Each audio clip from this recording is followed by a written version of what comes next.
जय माता दी, राधे राधे, जय श्री कृष्ण। व्यास जी का वन में जाना, नारद जी का मिलना और भगवान विष्णु तथा ब्रह्मा में हुए प्राचीन संवाद का वर्णन करते हुए व्यास जी को देवी की उपासना करने के लिए कहना, आज हम यह कथा सुनाएंगे। ऋषियों ने पूछा, महाभाग सूत जी, व्यास जी की किस भार्या से सुखदेव जी प्रकट हुए, कैसे उनका आविर्भाव हुआ और वे ऐसे किन गुणों से संपन्न थे कि उन्होंने संहिताओं का भलीभांति अध्ययन कर लिया। महामते, आपने कहा है सुखदेव जी अनियोजित हैं, अरणी से उनका प्राकट्य हुआ है। इन बातों में हमें महान आश्चर्य हो रहा है, इनका स्पष्टीकरण करने की कृपा कीजिए। सूत जी कहते हैं, प्राचीन समय की बात है, सत्यवती नंदन व्यास जी सरस्वती नदी के तट पर विराजमान थे। उनके आश्रम पर 2 गौरैया पक्षी थे। उन्हें देखकर वे आश्चर्य में पड़ गए। उन्होंने देखा पक्षी अपने घोंसले में थे। उनका एक सुंदर बच्चा अभी अभी अंडे से बाहर निकला था। उस बच्चे के अभी अंग बड़े सुंदर थे और पक्षी पांख और रों से वह रहित था। दोनों पक्षी उस बच्चे को आहार पहुंचाने के लिए असीम प्रयत्न कर रहे थे। बारंबार दाने ला लाकर उन्हें बच्चे के मुख में डालना उनका प्रधान कर्तव्य बन गया था। वे आनंद में विह्वल होकर उस बच्चे के अंगों को अपने अंगों से रगड़ते और प्रेम पूर्वक मुख चूमा करते थे। उन गौरैया को अपने बच्चे में ऐसा अद्भुत प्रेम देखकर व्यास जी अपने मन में विचार किया कि जब पक्षी अपने पुत्र के प्रति इतने स्नेह कर रहे हैं, तब मनुष्यों का संतानों में प्रेम हो, इसमें कौन सी विचित्र बात है, क्योंकि उन्हें तो पुत्रों से सेवा पाने की अभिलाषा बनी रहती है। सत्यवती नंदन व्यास जी इस प्रकार के विविध विचारों में उलझकर उदास हो गए।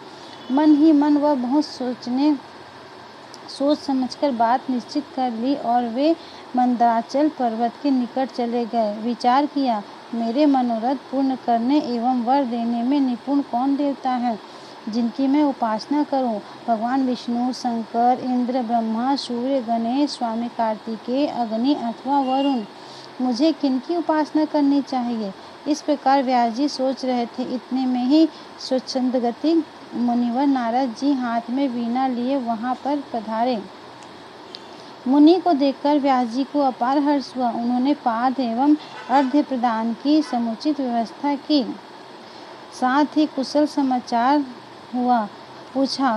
कुशल प्रश्न सुन लेने के पश्चात मुनिवर नारद जी ने व्यास जी से पूछा, द्वैपायन, तुम क्यों इतने चिंतित दिख रहे हो? अपनी चिंता का कारण बतलाओ।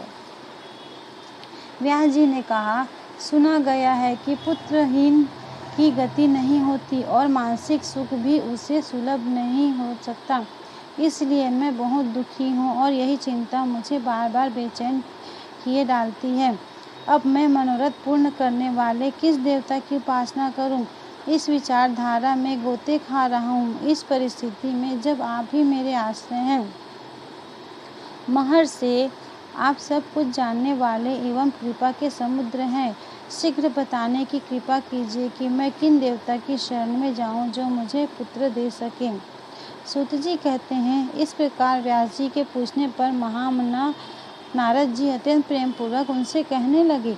नारद जी ने कहा, महाभाग व्यास जी, तुम इस विषय में जो पूछ रहे हो, ठीक यही प्रश्न मेरे पिताजी ने भगवान श्री हरि से किया था।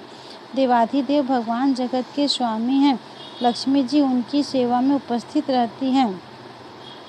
दिव्य कौस्तुभ मणि उनकी शोभा बढ़ाती है। वे शंख, चक्र और गदा लिए रहते हैं, पीताम्बर धारण करते हैं, 4 भुजाएं हैं, वक्ष स्थल पर श्रीवत्स का चिन्ह चमकता रहता है। वे चराचर जगत के आश्रय दाता हैं, जगत गुरु एवं देवताओं के भी देवता हैं।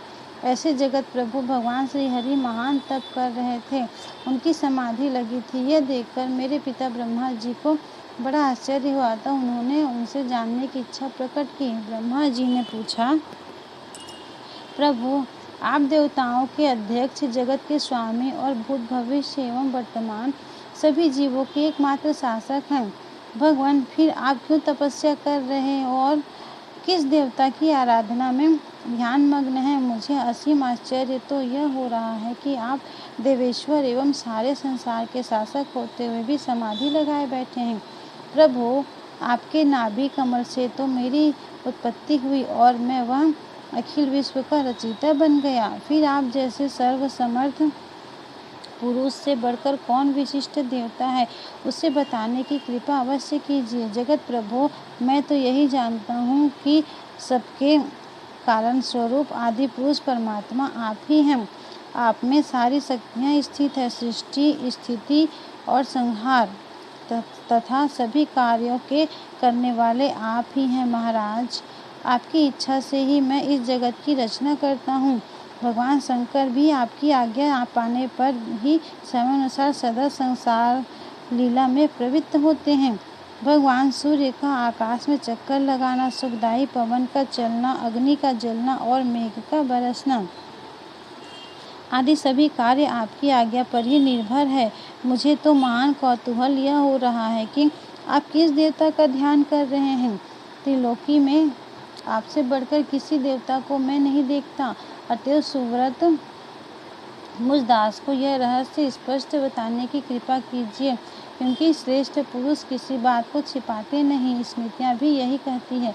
ब्रह्मा जी के ये विनीत वचन सुनकर भगवान श्री हरि उनसे कहने लगे, ब्राह्मण, सावधान होकर सुनो। मैं अपने मन का विचार व्यक्त करता हूँ। देवता, दानव और मानव सब यही जानते हैं कि तुम सृष्टि करते हो, मैं पालन करता हूँ और संकर संहार किया करते हैं। परंतु फिर भी वेद के पारगामी पुरुष अपनी युक्ति से यह सिद्ध करते हैं कि रचने, पालने और संहार करने की यह योग्यता जो हमें मिली है, इसकी अधिष्ठात्री शक्ति देवी है।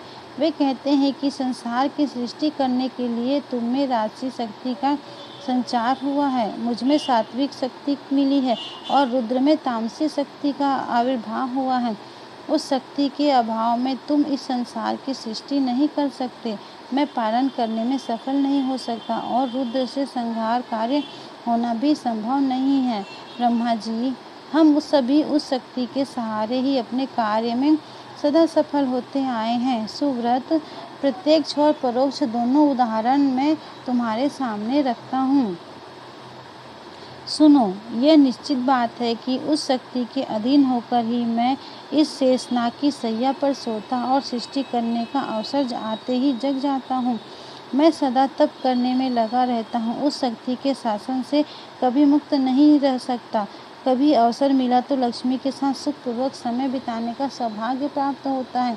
मैं कभी तो दानवों के साथ युद्ध करता हूँ। अखिल जगत को भय पहुँचाने वाले दैत्यों के विकराल शरीर को शांत करना मेरा परम कर्तव्य हो जाता है। धर्मज्ञ, बहुत पहले की बात कह रहा हूँ। उस समय तुम तो थे ही, चारों ओर जल ही जल था। मुझे 5000 वर्षों तक बाहुयुद्ध करना पड़ा था।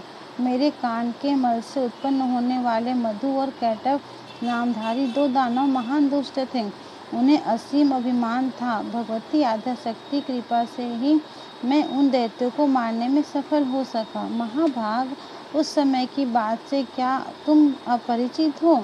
सर्वश्रेष्ठ शक्ति ही तो उस जीत में कारण हुई थी।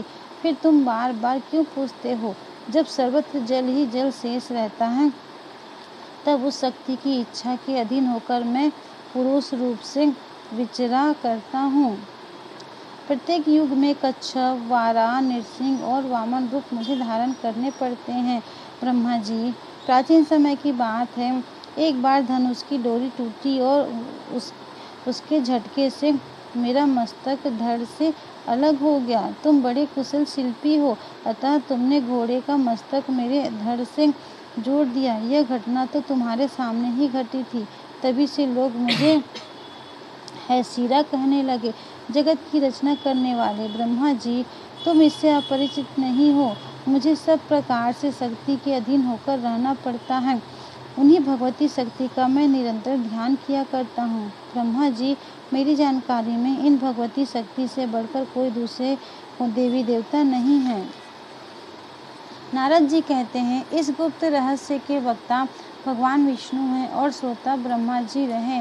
मुनीश्वर, फिर तो पितामह ने वे सभी बातें अक्षरश मुझे कह सुनाई। अतएव तुम भी यदि अपना पुरुषार्थ सिद्ध करना चाहते हो तो उन्हीं भगवती के चरण कमल को अपने हृदय में धारण करो। तुम्हारी जो भी अभिलाषाएं हैं वे सभी भगवती जगदम्बिका अवश्य पूरा कर देंगी। सूत जी कहते हैं, इस प्रकार नारद जी के कहने पर सत्यवती नंदन व्यास जी भगवती के चरण कमलों को अपने हृदय में स्थापित करके तपस्या करने के लिए पर्वत पर चले गए।